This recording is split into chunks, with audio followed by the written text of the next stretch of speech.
Hello बच्चों, आज हम सब इस पार्ट में वैद्युत आवेश तथा कूलाम नियम से संबंधित कुछ न्यूमेरिकल की चर्चा करेंगे कि दो आवेश हो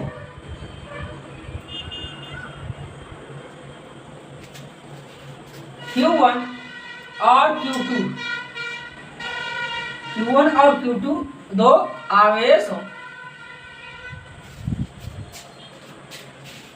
इन आवेशों को यदि आधा कर दिया जाए, हाफ कर दिया जाए, तो इनके बीच लगने वाला आकर्षण या प्रतिकर्षण बल कितना हो जाएगा। चलिए बात करते हैं हम सब।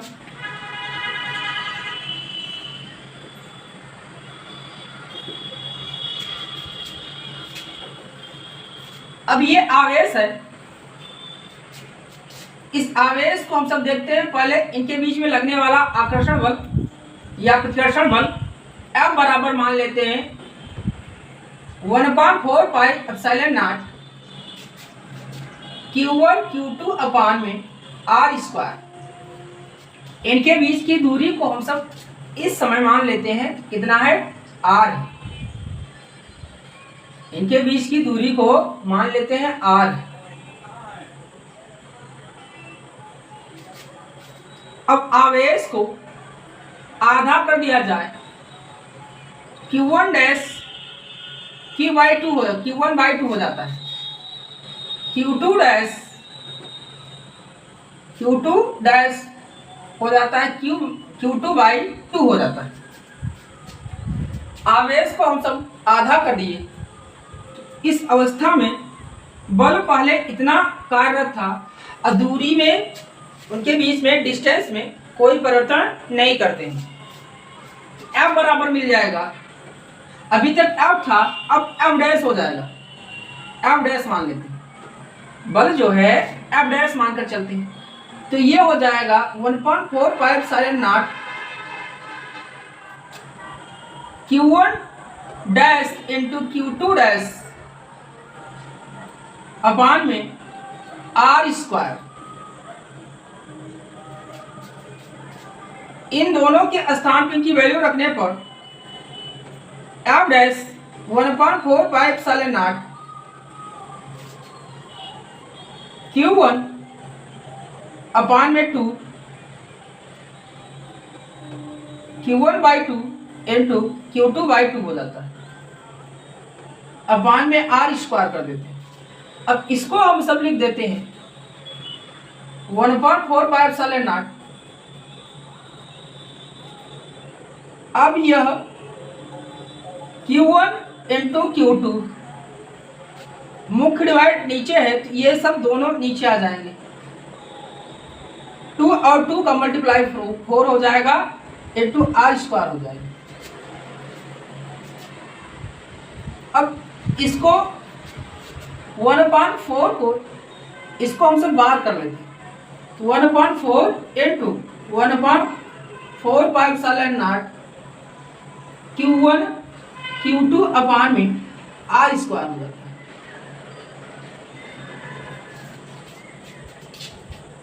इस पूरे की वैल्यू हम सब निकाले हैं, F आया है, तो F डैश का मान हो जाएगा 1/4 इंटू F।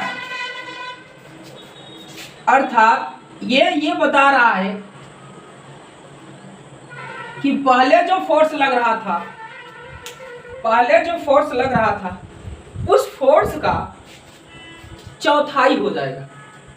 प्रारंभिक में जो बल कार्यरत था इन दोनों के बीच में, आवेशों को आधा करने पर बल चौथाई हो जाता है। Q1 Q2 को इतना ही रहने देते हैं आवेश, दूरी को हम सब क्या कर देते हैं, आधा कर देते हैं। पहले दूरी R थी, बाद में दूरी इसको आधा कर देते हैं, R/2 कर देते हैं।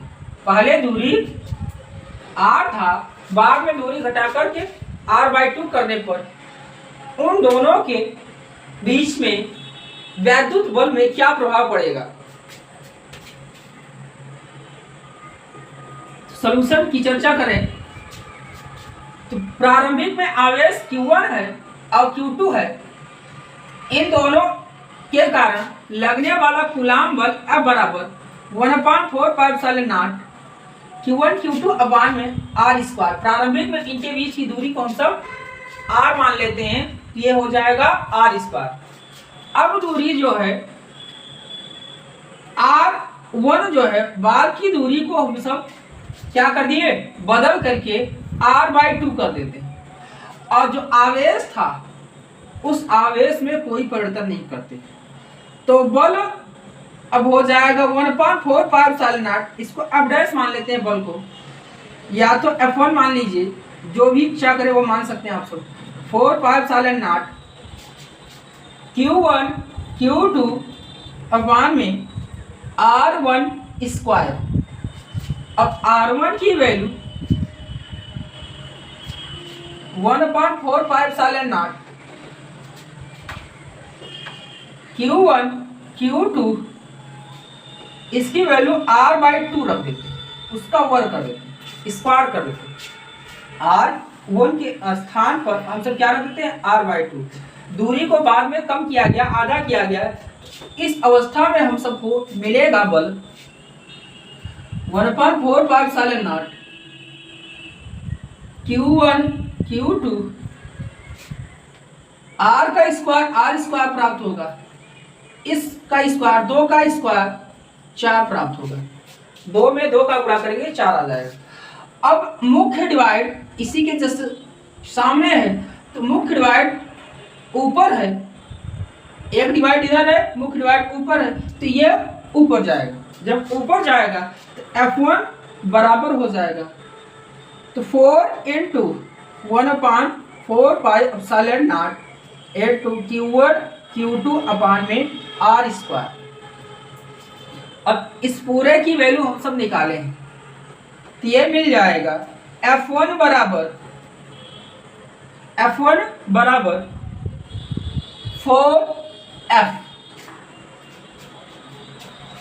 दूरी आधा कर देने पर आवेश में कोई बदलाव ना हो, दूरी आधा कर दें तो अब बल प्रारंभिक बल का 4 गुना हो जाएगा।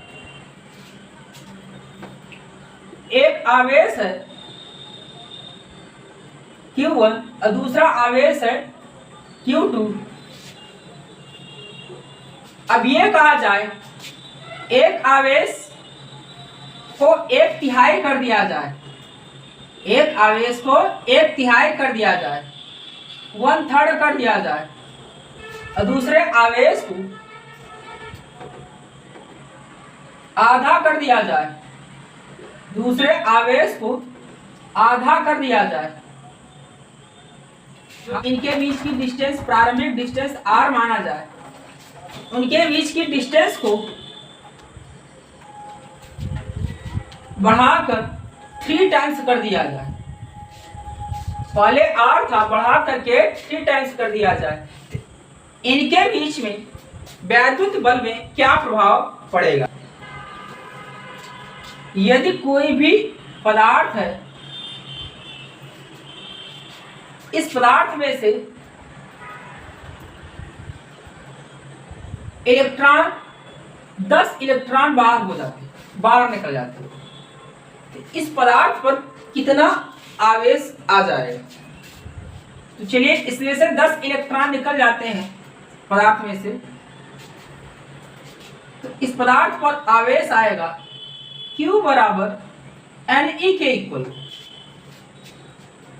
अब N का मान हम सबको 10 रखना पड़ेगा, E का मान है 1.6 × 10⁻⁻19 कूलाम रख लेते। तो चार्ज Q बराबर हो जाएगा, 10 का गुणा कर लीजिए, उस पर क्या हो जाएगा 1.6, एक पावर इसका कम कर दीजिए 10⁻−18 कूलाम। आगे चल, एक पदार्थ है जिसमें इलेक्ट्रॉनों की संख्या प्रति सेकंड 10⁻9 इलेक्ट्रॉन बाहर निकल रहे। समझिए क्वेश्चन को, एक पदार्थ है, इसमें से प्रति सेकंड 10 घाते 9 इलेक्ट्रॉन क्या हो रहे हैं, बाहर निकल रहे हैं। तो इस पदार्थ पर 1 कूलाम आवेश आने में कितना समय लगेगा? 1 कूलाम आवेश इस पर आने में कितना समय लगेगा? क्योंकि इलेक्ट्रॉन बाहर निकल रहे हैं तो इस पदार्थ पर धन आवेश आएगा, और जब धन आवेश आएगा तो हम सब कहेंगे क्या कि प्रति सेकंड निकल रहा है कितना, इतना इलेक्ट्रॉन। तो प्रति सेकंड इस पर जनरेट होने वाले आवेशों की संख्या हम सब देखते हैं। तो Q बराबर क्या हो जाएगा, एन ई के इक्वल होगा। एन की वैल्यू पूरा ये है,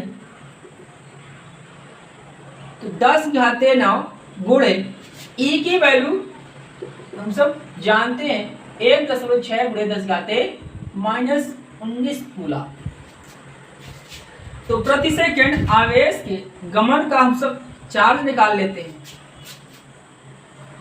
ये मिल जाएगा 1.6 गुणे 10 घाते -19 कूलाम हो जाएगा। अब ये पूरा का पूरा आवेश कितना मिल जाएगा, 1.6 गुणे 10 घाते, ये पावर सेम है, बेस सेम है, पावर इसमें घट जाएगा, a power m into a power n। Base बराबर होने की इस वजह से पावर में इजाफा हो जाता है, योग हो जाता है। इस वाले फार्मूले से हम सब इसको सॉल्व करेंगे तो 9 पावर इधर -19 पावर, तो इसको लिख सकते हैं 9 -19, तो मिल जाएगा हम सबको कितना मिल जाएगा, 1.6 गुणे 10 की घाते -10। इतना कूलाम प्रति सेकंड, इतना कूलाम प्रति सेकंड इसमें क्या है, संख्या है, प्रति सेकंड निकलने वाले आवेशों की संख्या है, कूलाम प्रति सेकंड। ठीक, प्रति सेकंड निकलने वाले आवेशों की संख्या है, मतलब 1 सेकंड में, प्रति सेकंड में क्या है, प्रति सेकंड निकलने वाले आवेशों की संख्या है। तो समय हमको चाहिए, अब हम सब कितना आवेश जनरेट करवाना है इसमें, तो टोटल आवेश दिया गया, कुल आवेश हम सबको जो जनरेट करना है, कुल आवेश 1 कूलाम के बराबर, कितना, 1 कूलाम के बराबर, कुल समय, 1 कूलाम जनरेट होने के लिए कुल समय। तो ध्यान रखिए, कुल समय चाहिए, क्या चाहिए, कुल समय। कुल आवेश दिया गया है, तो इसमें आएगा क्या, मुझे टाइम चाहिए, क्या चाहिए, टाइम चाहिए। तो कुल आवेश जितना जनरेट करना है, कुल आवेश में डिवाइड कर देते हैं किसका, प्रति सेकंड निकलने वाले आवेशों की संख्या, प्रति सेकंड निकलने वाले इलेक्ट्रॉनों की संख्या, निकलने वाले आवेशों की संख्या, आवेश प्रति सेकंड निकलने वाले आवेश देख लेते हैं। तो प्रति सेकंड निकलने वाले आवेश, कुल आवेश हम सब के पास 1 कूलाम है। ऐसा क्यों करते हैं, तो ध्यान रखिए, है कूलाम, इधर है कूलाम प्रति सेकंड, मुझे टाइम चाहिए, क्या चाहिए, टाइम चाहिए। तो यहाँ मिलेगा हम सबको क्या मिलेगा, 1 कूलाम। अब यहाँ मिलेगा 1.6 इंटू 10⁻⁻10 कूलाम प्रति सेकंड। देखिए इसकी यूनिट देखिए, इसकी यूनिट देखिए, तो यूनिट देखने पर आप सबको क्या दिखेगा, तो यह सेकंड सी से सी, कूलाम से कूलाम कट जाएगा, टाइम ऊपर चला जाएगा। जब टाइम ऊपर जाएगा तो हम सबको मिलेगा क्या, देख सकते हैं, हमसे डिवाइड कर सकते हैं, कितना आ जाएगा, ये आ जाएगा 10 की पावर ऊपर चला जाएगा तो ये मिलेगा 10 हो जाएगा, ऊपर जाएगा तो ये मिलेगा पावर में पॉजिटिव आ जाएगा। जब पॉजिटिव आ जाएगा तो नीचे हम सब कहेंगे कितना मिलेगा, 1.6। अब यहाँ मिलेगा प्रति सेकंड, कूलाम से कूलाम गया, इधर सेकंड आ जाएगा, क्या आ जाएगा, सेकंड। अब हम सब करते क्या है, इसमें 1.6 है, इसमें इसको 16 कर लेते, 16 कर देते, तो 10 का गुणा ऊपर कर देते हैं, 10 से गुणा नीचे कर देते हैं, 10 गुणा ऊपर कर देते हैं, मल्टीप्लाई क्या करते हैं, 10 का ऊपर करते हैं, 10 का नीचे कर देते हैं। अब इसका डिवाइड इसमें करेंगे, इसमें 1 पावर कम कर देते हैं, 1 पावर कम करके यहाँ हम सब इसमें 100 कर देते हैं तो कितना आ जाएगा? 100 कैसे किया? एक पावर निकाल दिया, इसका 10 निकाल लिया, 10 वाले साथ था, 10 में 10 से गुणा कर दिया, 100 आ गया। आगे चलते हैं सब। अब इसमें भाग दीजिए तो कितना आ जाएगा? 16 छक्के 96, 4 बचे और 16 दूना 32, 32 8 है, 16 पंचे 80, तो गुणे 10 हाथे 9। इतना समय लगेगा, इतना सेकंड समय लगेगा। टाइम, यह टाइम बहुत ज्यादा है, यह टाइम बहुत ही ज्यादा है। 1.1 y में एक दूसरे से 30 सेंटीमीटर की दूरी पर रखे दो गोले हैं, तो r इक्वल टू 0.30 सेंटीमीटर है, 30 सेंटीमीटर है, तो मीटर बदलिए तो 0.30 मीटर आ जाए। तुरंत कन्वर्ट कर लिया करिए मीटर में, मानक जो है एम्पियर पद्धति में। अब इसमें कहा गया है दो छोटे आवेशित गोलों पर क्रमशः आवेशित गोलों पर Q1 पर कह रहा है 2 गुणे 10 घात में -7 कूलाम, कूलाम है SI में है, ठीक है।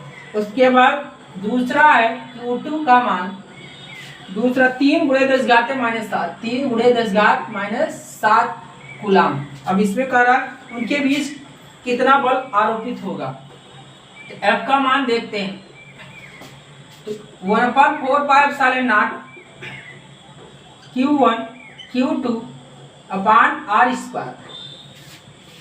इसकी वैल्यू 9 गुणे 10 घात 9, इसकी वैल्यू 2 गुणे 10 घात -7 और 3 गुणे 10 घात -7, इसकी वैल्यू 0.3 0.3, इसका वर्ग करने, यहाँ 0 भी लगा लें कोई फर्क नहीं पड़ेगा, 0.3 ही कहा जाएगा।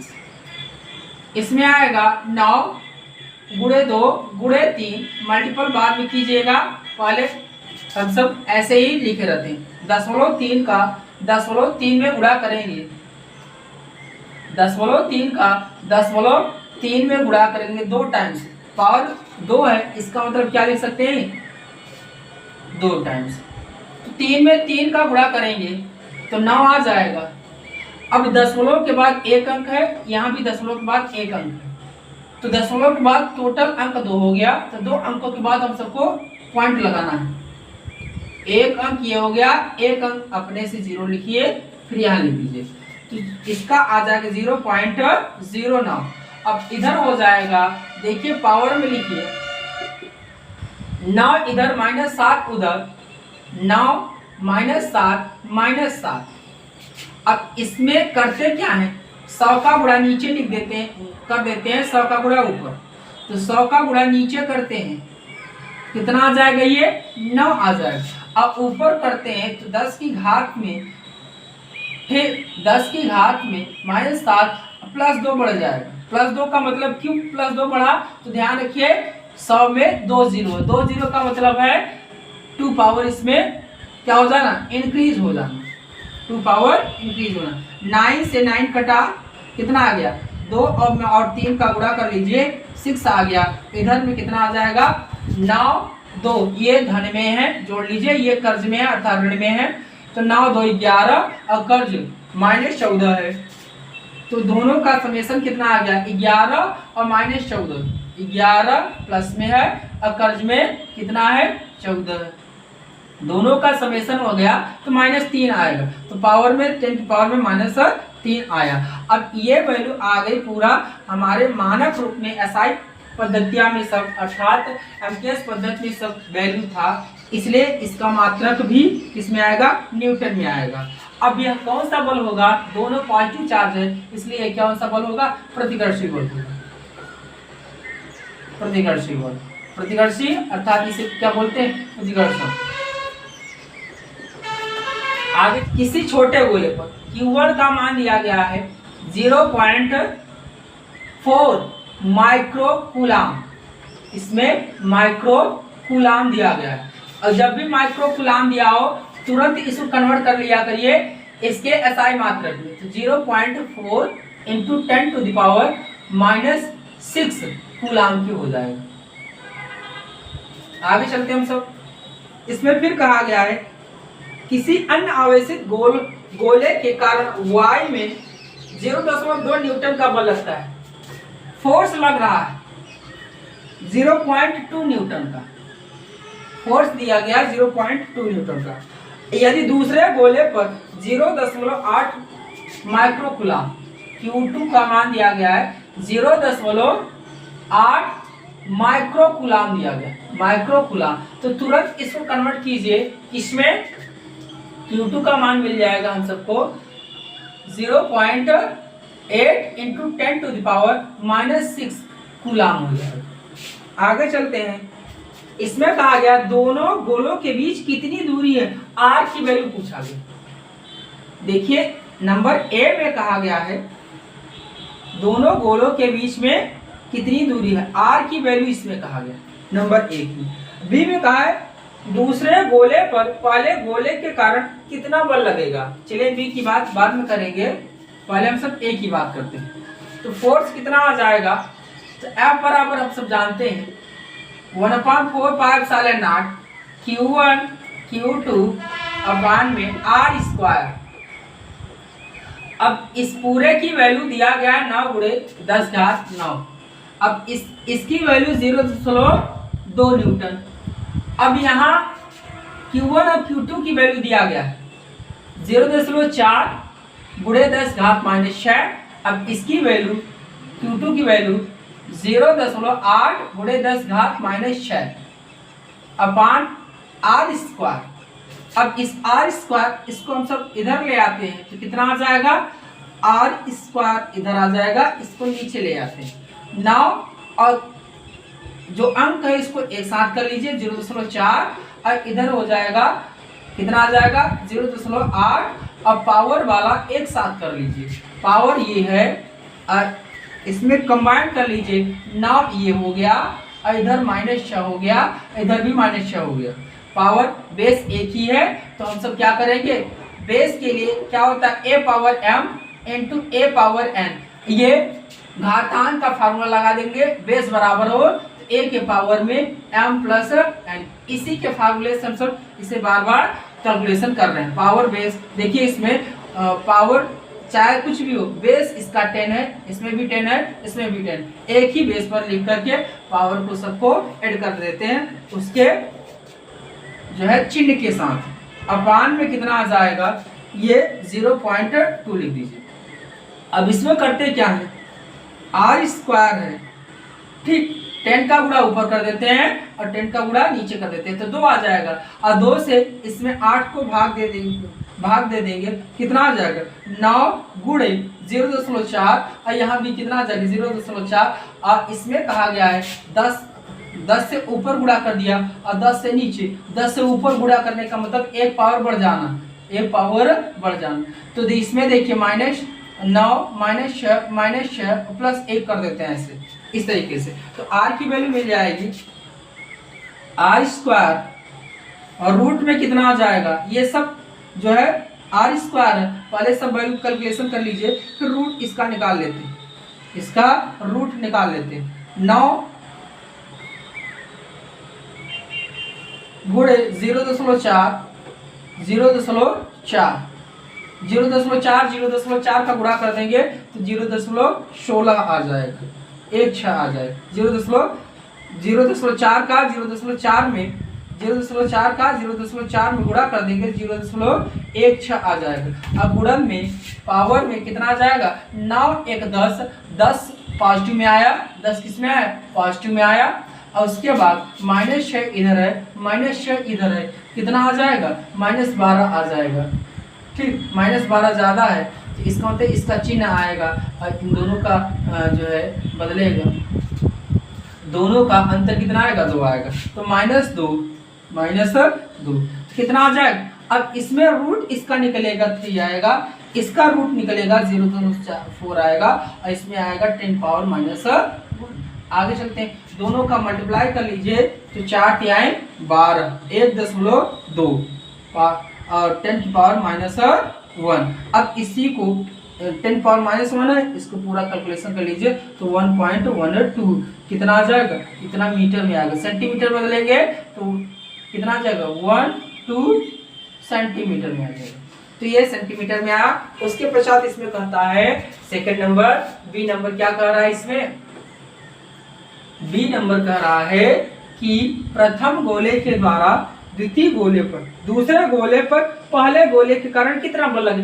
देखिए जितना बल पहले गोले के कारण दूसरे पर लगेगा उतना ही बल दूसरे के कारण पहले पर लगेगा, अर्थात बल कितना हो जाएगा, वही बल होगा 0.2 न्यूटन। इसमें कोई प्रभाव नहीं पड़ेगा। Me इलेक्ट्रॉन का द्रव्यमान है, Mp प्रोटॉन का द्रव्यमान है, G गुरुत्वाकर्षण नियतांक है, K वैद्युत आनुपातिक स्थिरांक है। अब इसमें F का मान, यदि हम सब एक इलेक्ट्रॉन ले लें, यहाँ एक इलेक्ट्रॉन है और यहाँ एक प्रोटॉन है, यहाँ एक प्रोटॉन हो और वहाँ यहाँ एक इलेक्ट्रॉन के बीच की दूरी r हो, तो इनके बीच में वैद्युत बल Fe लगेगा। F वैद्युत बल की बात करें तो K, इस पर भी आवेश कितना होता है, E के बराबर, लेकिन माइनस में रहेगा, E के बराबर। यदि हम सब मॉड में निकालें, इसकी वैल्यू मॉडुलस ले लें तो हम सबको पॉजिटिव वैल्यू मिलेगी। तो ये मिल जाएगा K E इंटू E अपान में क्या मिल जाएगा, R स्क्वायर, तो ये मिल जाएगा K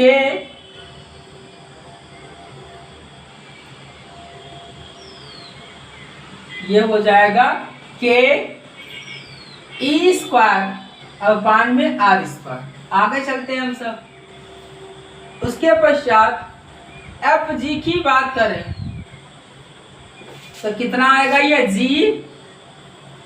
Me इलेक्ट्रॉन का द्रव्यमान, Mp प्रोटॉन का द्रव्यमान बटे इनके बीच की दूरी R स्क्वायर। अब इन दोनों को डिवाइड कर दें तो यह भी न्यूटन में आएगा, यह भी न्यूटन में आएगा, तो Fe बटे Fg मिलेगा, Fe बटे Fg मिलेगा। कि यहाँ हो जाएगा K E स्क्वायर अपान में R स्क्वायर, पूरे के अपान में आ जाएगा G Me इंटू Mp अपान में R स्क्वायर। देखिए इसमें है क्या, जो मुख्य डिवाइड होता है मेड में है तो बार बार का गुणा ऊपर लिख दिया जाता है और अंदर अंदर का गुणा नीचे लिख दिया जाता है। ये हो जाएगा Fe बाई Fg, ये आ जाएगा K ऊपर बार बार, ये क्या कहेंगे, ये नीचे आएगा, ये नीचे ये भी कर सकते हैं, इससे ये कट जाएगा, बचेगा क्या, K E स्क्वायर अपान में G Me Mp। तो यहाँ से खूब ध्यान से देखिए तो यार यही वैल्यू है, इसी का बीमा कर रहा है, बीमाहीन है।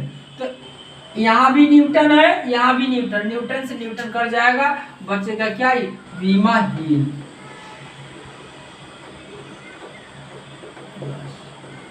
बीमाहीन कोई भी मात्रक इसका नहीं होगा। ये एनसीईआरटी के 2 क्वेश्चन थे, 3 क्वेश्चन थे जिसकी हम सबने चर्चा किया। बाकी अब सब अगले भाग में मिलते हैं, तब तक के लिए बाय।